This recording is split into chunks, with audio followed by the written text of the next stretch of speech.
Empathy Advantage Part 3. Company culture is what keeps good employees. Imagine an employee enters the office in the morning. The reception is shining. Values are written on the walls. There is free coffee in the pantry. And people first is written on the notice board. But as soon as he sits at his desk, he knows that speaking the truth here is a risk. Making a mistake is weakness, and asking the boss a question can become a danger to his career.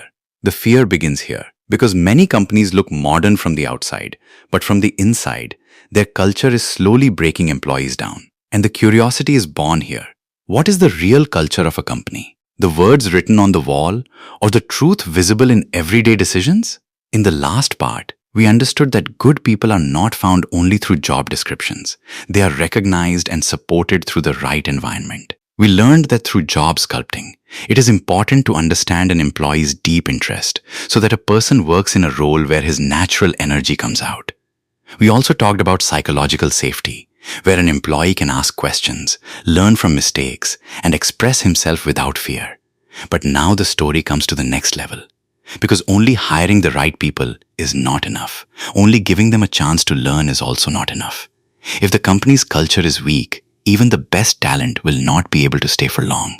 Just as a good seed needs the right soil, a good employee needs the right culture.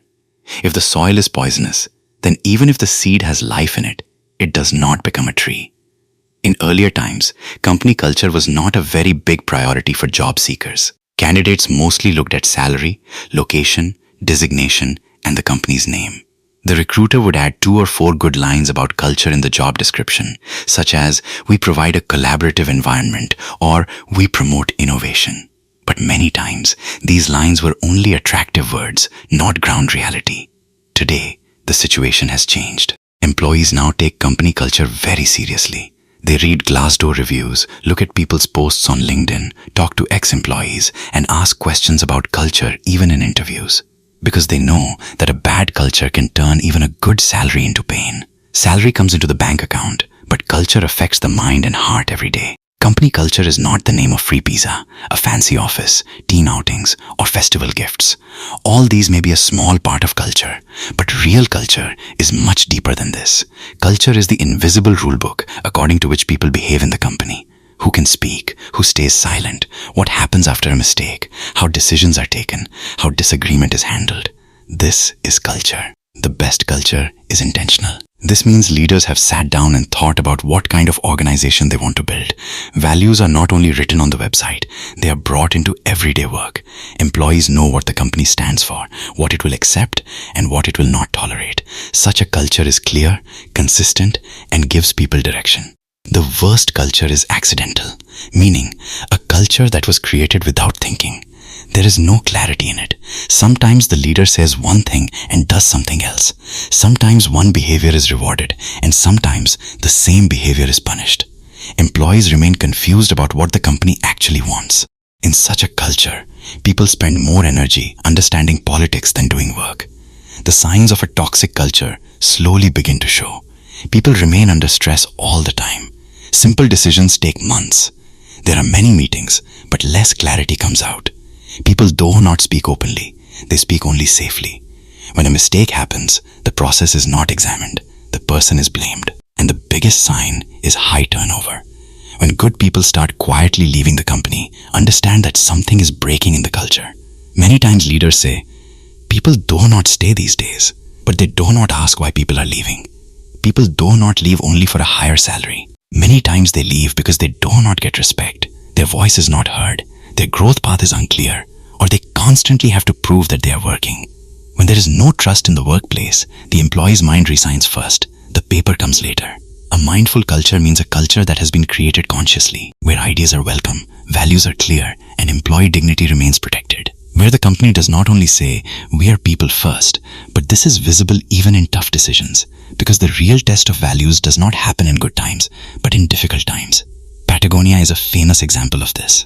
It is an outdoor clothing and gear company, but its identity was not built only through products.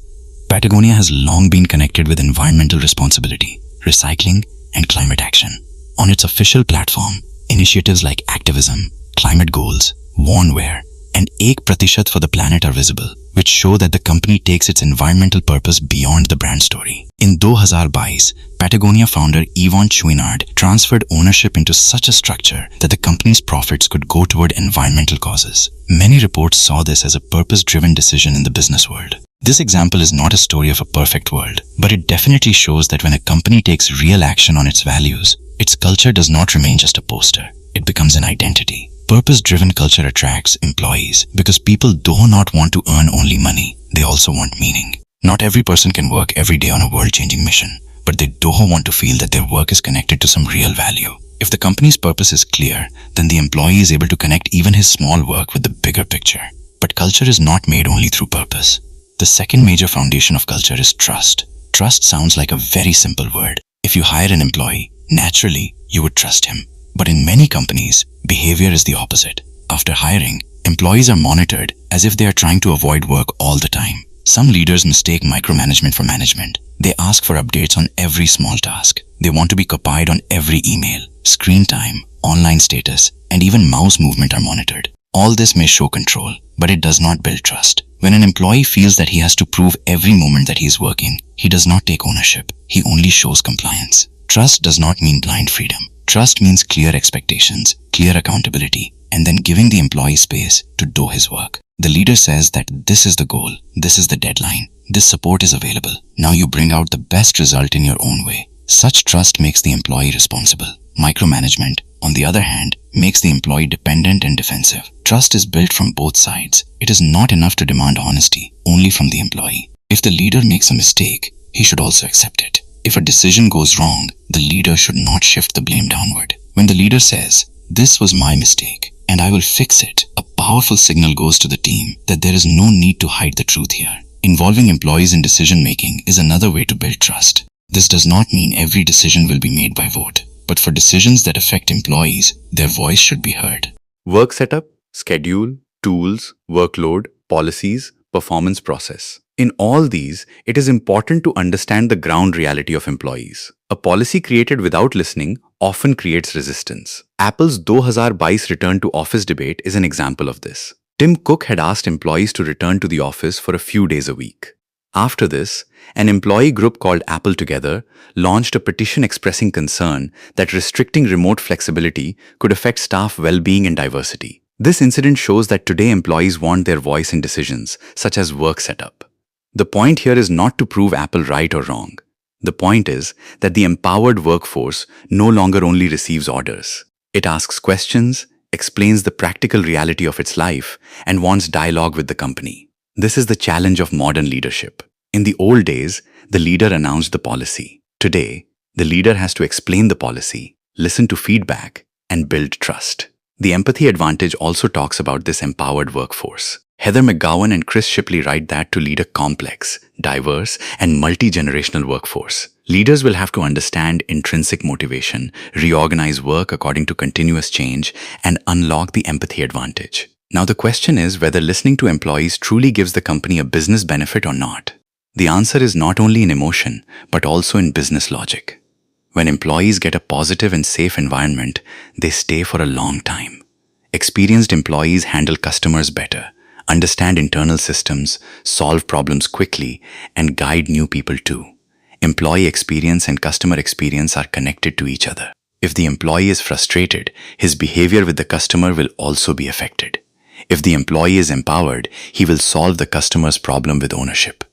Business thinkers like Tiffany Bova have also connected employee experience with growth and customer outcomes. Meaning, investment in employees is not just an HR expense, it is business strategy. But the most powerful tool to enable an empowered workforce is purpose. Purpose is the company's answer to why we exist. Profit is necessary, but profit is not purpose. Profit runs the company. Purpose gives the company direction. In an organization where purpose is not clear, employees only do tasks. In an organization where purpose is clear, employees feel like part of a mission. Purpose also helps in hiring. There can always be some company that gives a higher salary. Someone else can give a fancy title.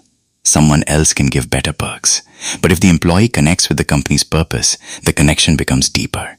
He's not only doing a job, he becomes part of a meaningful journey. Purpose also attracts customers. Today, customers also ask questions of companies. On what value was this product made? What kind of responsibility does the company have towards society and the environment? Does the brand only sell, or does it also take a stand? Not every customer wants activism, but many customers definitely want authenticity. During the pandemic, the importance of purpose became even clearer. Restaurants closed, the food industry faced a shock, and chefs had the question in front of them. What now? Some people started cooking classes online, some made meal kits, some ran community kitchens. For those for whom food was not only business, but a way to connect with people, they found new paths. This is the strength of purpose. When the old model breaks, purpose helps find a new model. Purpose does not mean a big slogan. Purpose can be very simple too. A school's purpose may be to make children confident. A hospital's purpose may be to give patients care with dignity. A small business's purpose may be to give honest service to the local community. The question is not how glamorous the purpose is. The question is whether the purpose is real and visible in daily decisions. If the company's purpose is only a marketing line, employees quickly understand it. They can see that something is being said outside and something else is happening inside. For example, the company says, "We promote innovation, but rejects every new idea." The company says, "We are people first, but ignores burnout." The company says, "We believe in transparency, but makes important decisions behind closed doors." This gap breaks trust. Culture, trust, and purpose are not separate things. All three support one another. Culture tells how we behave. Trust tells how much we trust one another. Purpose tells why we are doing all this. When all three align, the organization becomes strong. When there is a gap between them, employees feel confusion, stress, and disengagement. The biggest responsibility of a leader is to create this alignment. He does not have to look only at targets. He also has to see whether the way of achieving targets matches the company's values or not. If values are sacrificed for short-term profit, culture becomes weak. If the leader says one thing and does another, trust breaks. If purpose remains only in presentations, the employee disconnects. Enabling an empowered workforce means giving employees voice, clarity, and ownership. Voice means they can speak. Clarity means they know what the direction is. Ownership means they feel they are not just following orders, but have a real contribution in the result. When these three come together, the employee thinks beyond his role. Today's leaders have to understand that control can give short-term discipline, but trust gives long-term commitment. Fear can make people work, but it cannot make them creative. Salary can make people join, but purpose makes them stay. And policy can guide behavior, but culture makes behavior natural. This is the biggest message of this part. If you are an employee, do not look only at the offer letter while choosing a company. Look at culture, look at trust, look at purpose. Ask in the interview, how is disagreement handled here? What is learned from failure here? How much voice do employees have in decision-making here? These questions can decide your future mental peace. If you are a leader, ask yourself whether your team can speak the truth to you or not. Do people tell you bad news quickly, or do they hide it? Are your values only on the wall, or are they visible in decisions too? Do your employees know your purpose, or only their deadline? The answers to these questions may be uncomfortable, but these answers make the organization better. In the second part, we said that good people blossom in the right environment. In this part, we saw that this environment is built through culture, trust, and purpose. Company culture is not decoration, it is daily behavior. Trust is not a statement, it is consistent action. Purpose is not a slogan, it is the direction visible in difficult decisions. But the story is not complete yet. Because when a company builds culture, develops trust, and also clarifies purpose, one big question still remains. Is the leader himself ready to change? Can he leave the old leadership model of ego, control, and authority and adopt a new model of empathy, courage, and adaptability? In the next part, the real test will be of the leader, because after enabling an empowered workforce, now it is the leader's own thinking that must change. If this video has taught you something new, or if you feel this information should reach more people, don't forget to like and share the video. Your small share can become valuable and useful information for someone else. If you have any questions related to this topic, or if you would like to share your opinion with us, be sure to write in the comment box. We read every question and suggestion from you, because your feedback inspires us to create better content. And if you want to keep receiving such interesting and reliable information about business, the economy, and the world in the future, then don't forget to subscribe to our channel GRT Business and also press the bell icon so that you get notifications of every new video directly. At GRT Business, we always strive to provide you with accurate, balanced, and reliable information. Our news and analysis are prepared based on information obtained from various news agencies, public sources, and public opinion. We make every effort to verify and validate each fact as much as possible. But in case of any possible error or dispute, the responsibility lies with the respective sources. Our only aim is to present you with a correct and trustworthy perspective so that you can understand any topic better.